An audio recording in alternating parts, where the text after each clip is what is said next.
Greetings, adventurers, and welcome back to Abnormal Voyages. My name is David, and today we find ourselves in Richmond, Virginia, to celebrate the life of one of the most famous writers of all time, Edgar Allan Poe. Here at the Poe Museum, they have one of the largest collections of artifacts all about him. So tag along as we delve into the madness and melancholy.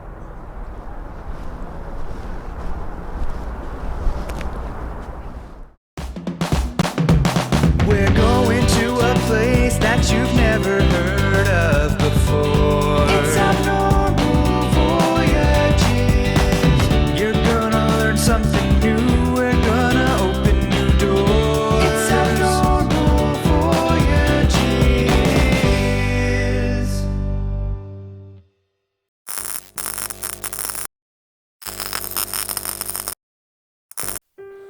The Poe Museum opened to the public in 1922. Richmond, Virginia, being Poe's hometown, was the perfect spot to celebrate the writer's life, though he never had any true connection to the building that the museum is in right now. On your way inside, you can take a look at Poe's no-nos, a comical list of rules for the museum. We have some basic stuff on here, like don't touch the artifacts, don't smoke inside, and then some more interesting ones, such as watch out for pits and pendulums. We don't want you losing your head. Another important one, don't dig up any graves. You wouldn't want to wake their occupants. The museum is laid out chronologically to follow Poe through his life from birth to death. We enter this first room to learn about his birth and his childhood. It shouldn't surprise anyone that the story of Edgar Allan Poe isn't necessarily a very happy one. Born to two actors, David and Elizabeth Poe, in 1809, his father ran out on the family barely a year later, and his mother, unfortunately, passed away about a month before Edgar turned 3. From there, he and his brother and sister would all be separated to be raised by different families. Edgar was adopted by the Allan family, his sister was adopted by their friends, the Mackenzies, and then his older brother actually was sent to Baltimore to live with his father's parents. A very rare artifact on display here, this was Edgar Allan Poe's childhood bed where he slept every night. Unfortunately, the actual home where Poe grew up has since been demolished, but there are a few drawings and pictures of it left behind, as well as several items that were recovered from where the home was. The Allan family was pretty well off. However, they never officially adopted Edgar, which is why his last name always remained Poe, and he instead took their last name as his middle name, making him Edgar Allan Poe. Tuberculosis was rampant in this time, or the Beautiful Death as it was sometimes called, and is actually what took not only his mother, but his sister from him. She was only 24 when she passed away, and going through so much death at such an early age really changed who Edgar was as a person. Now, Edgar's adopted parents, Frances and John Allan, while Frances loved him and treated him just like her very own son, he and John never quite got along, hence why he was never able to legally take the last name Allan. They were always at odds, and John didn't even give him enough money to go off to college when the time came. However, Poe did his best in life, and even fell in love a few times. This is Elmira Royster, who was Poe's very first love, and the woman that he truly gave his heart to for the first time. They were even briefly engaged. However, with Poe's mounting debt and her father not approving, they lost touch, and Poe drifted out of her life. One place Edgar was able to find solace, though, was in his writing. From an early age, as soon as he knew how, he was writing down stories and expressing himself in the only way he knew how, the written word. Edgar Allan Poe actually became one of the very first Americans ever to live off of his writing alone. But in this time period, and with very little copyright law, this was a very difficult feat. We now move on to Edgar Allan Poe's adult years, where he truly came into his own as a writer. For financial reasons, Poe actually enlisted in the military for a brief amount of time, but it wasn't long before he knew that writing was his true calling in life, and he devoted all of his focus to that. In this time period, he also married his first wife, Virginia, though she unfortunately also caught tuberculosis and passed away at an early age from it. Poe became depressed and despondent after her death, frequently turning to alcohol to help him get through the tragedy. The struggles with illness and death that Edgar saw Virginia go through are believed to have heavily affected his poetry and stories going forward, as dying young women became a frequent motif in his works. Without a background in so much tragedy, Poe possibly never would have written some of his greatest works, such as The Raven. Published in 1845, The Raven is possibly the most popular and well-known of Poe's short stories. Beautifully written and captivating, The Raven truly helped push Poe to a new level of fame and popularity. However, due to the times being what they were, it still didn't lead to much financial gain for Edgar. With a melancholy narrator and an ever-present raven croaking nevermore, this poem earned a spot as a Gothic literature classic, just like one of Edgar Allan Poe's previous works, The Telltale Heart. In Poe's day, mental illnesses were something that were still very much a mystery, but that doctors were working quickly to try to make advances and figure out exactly what was going on and how to help treat people. Edgar did everything he can to learn more about them, and it inspired quite a bit of his work. With his words, Poe tried his best to put out there what it must be like to descend into that madness. Heartbreak was another subject that Edgar dwelled on quite often, as all of his romantic entanglements seemed to end in despair. Before his death, he actually returned to his childhood sweetheart, Elmira Royster, and they potentially were going to get married. But, as with everything else in Edgar Allan Poe's life, things didn't quite work out as planned, and he was denied that happy ending. Now, though we remember Poe best for his Gothic literature, he actually dabbled in other genres. He was one of the first people to really get into science fiction, and as a matter of fact, Edgar Allan Poe wrote what is considered one of the first detective stories, before the word detective was even a word. As a matter of fact, Sir Arthur Conan Doyle himself cites Edgar Allan Poe as one of his inspirations, and that his character inspired the creation of Sherlock Holmes.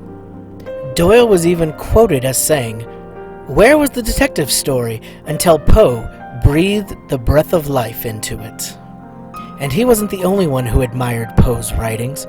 Other writers, such as H.P. Lovecraft, took inspiration in their own works. And many legends who were even outside of the literature genre, such as Alfred Hitchcock, who owed a lot of his suspense technique and what he did to Edgar Allan Poe.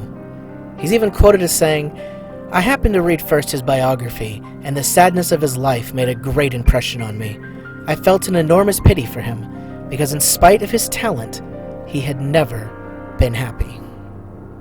I personally like to think that even if he was never happy in life, that if he could know then how many good works and how beloved he is now, it would have brought him a little bit of joy. To actually read a few of the words that Poe wrote, you're able to head upstairs to the Library and Research Center, where everything that Poe wrote is here for you to check out, and you happen to get to see some very interesting art while you're there. Once upon a midnight dreary, while I pondered weak and weary over many a quaint and curious volume of forgotten lore, while I nodded, nearly napping, suddenly there came a tapping, as of someone gently rapping at my chamber door. "'Tis some visitor," I muttered, tapping at my chamber door. "Only this, and nothing more." It's incredible that Poe's been gone for so long, and yet his words still resonate today. We now move on to the last piece of the museum, which heads us towards his untimely demise.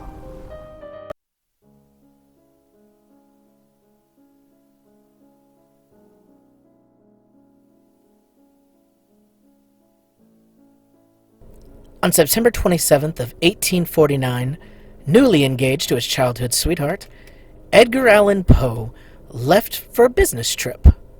10 days later, he would be dead.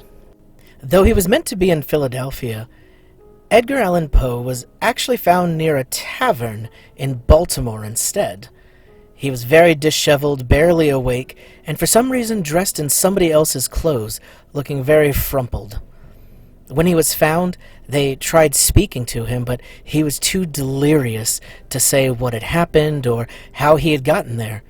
They rushed him to a hospital just to see what was going on, but unfortunately, Poe was never coherent or conscious enough again to explain to them how he had arrived where he was, and just a few short days after arriving at the hospital, Edgar Allan Poe passed away. To this very day, nobody is quite sure what Poe died of. Though he was found near a tavern, it didn't seem that he was drunk or had done drugs or anything like that to overdose his system. It was something different going on. Similarly, nobody's sure why he was wearing somebody else's clothes. His trunk was nearby the place he was staying, and his waistcoat and his regular clothes were there. The key was actually found in Poe's pocket, so he did have access to these, but for some reason, he wasn't wearing them. With a life so shrouded in mystery, I suppose it only makes sense that his death would be just as mysterious as his writing. More recently, scientists even took strands of his hair to perform experiments to see what was maybe in his blood system or around him. However, all this did was raise more questions and cause there to be more speculation and conspiracy theories about what exactly happened to him in those final days.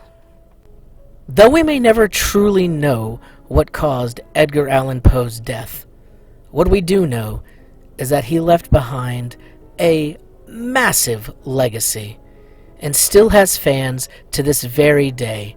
If anything, he grows more popular as the years go by. I think that's a pretty big accomplishment.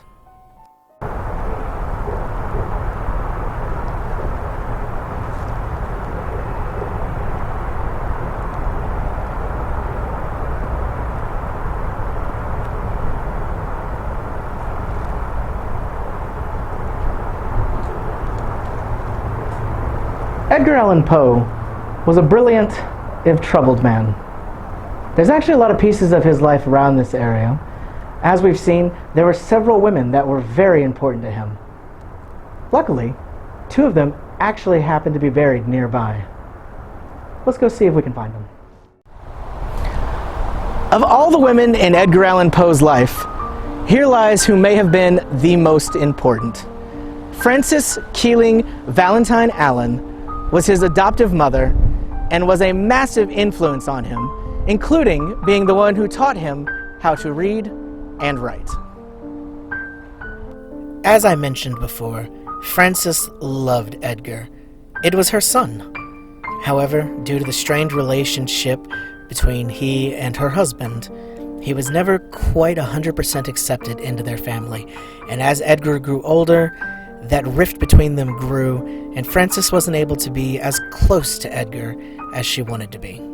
She heavily supported Edgar's writing and artistic aspirations until she died when he was 20.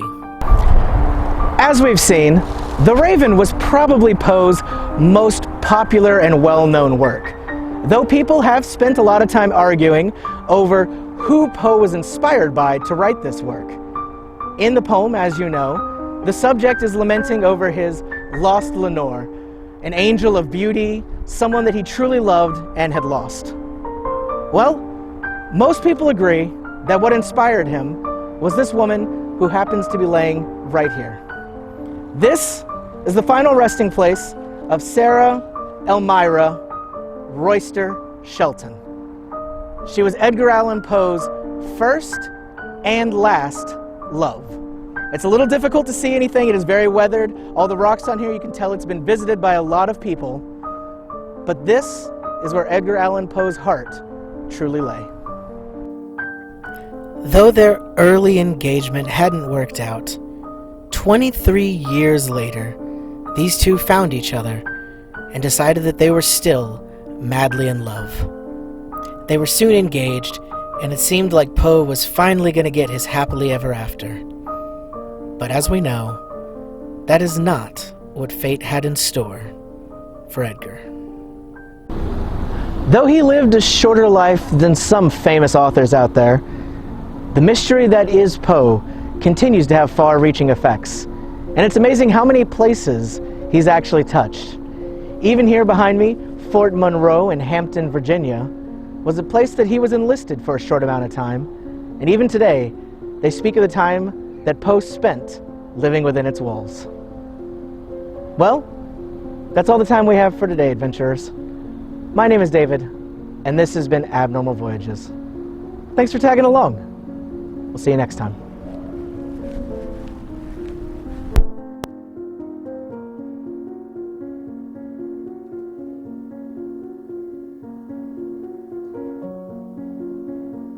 Thanks for watching.